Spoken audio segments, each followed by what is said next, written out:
Boa tarde, a paz do Senhor para os meus irmãos, amém? Aqui quem está falando é a irmã Tatiana e eu venho trazer uma palavra para os meus irmãos, amém? Que se encontra em Isaías, capítulo 50 e o versículo 7, amém? Isaías, capítulo 50 e o versículo 7.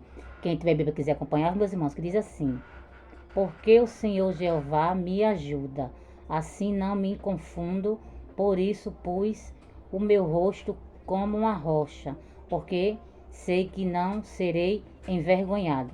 Só até aqui, meus irmãos. Que Deus está falando para mim, para você nessa tarde, meus irmãos. Que Deus, ele ajuda a mim e a você, meus irmãos. E jamais, meus irmãos, Deus vai permitir que você venha ser confundido, meus irmãos. E nem envergonhado, meus irmãos. Porque quando eu e você, meus irmãos, vai na direção de Deus, meus irmãos, quando Deus guia a mim e a você, meus irmãos, jamais eu e você vamos ficar confundidos, meus irmãos. Porque Deus, ele nos guia, meus irmãos. E nós não vamos ficar confundidos, meus irmãos. Porque tudo que o inimigo quer é confundir a mim e a você, meus irmãos. Mas só que ele não vai conseguir confundir a mim e a você. Porque quem vai pela direção do Espírito Santo, meus irmãos, não se confunde, meus irmãos.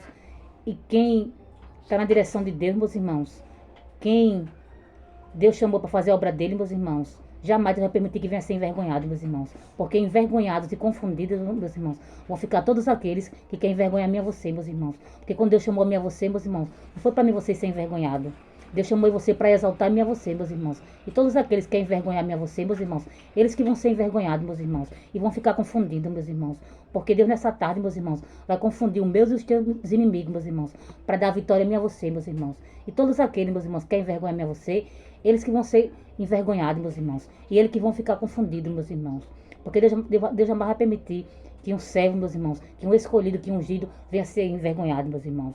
Porque envergonhados e confundidos vão ficar todos aqueles que querem envergonhar a você, meus irmãos. Porque Deus é na minha e na tua vida, meus irmãos. E jamais Deus vai permitir que você venha ser envergonhado. E só até aqui, meus irmãos. For pouco a irmã Tatiana que deu essa palavra. Fique todos com Deus, a paz do Senhor e tenham uma boa tarde.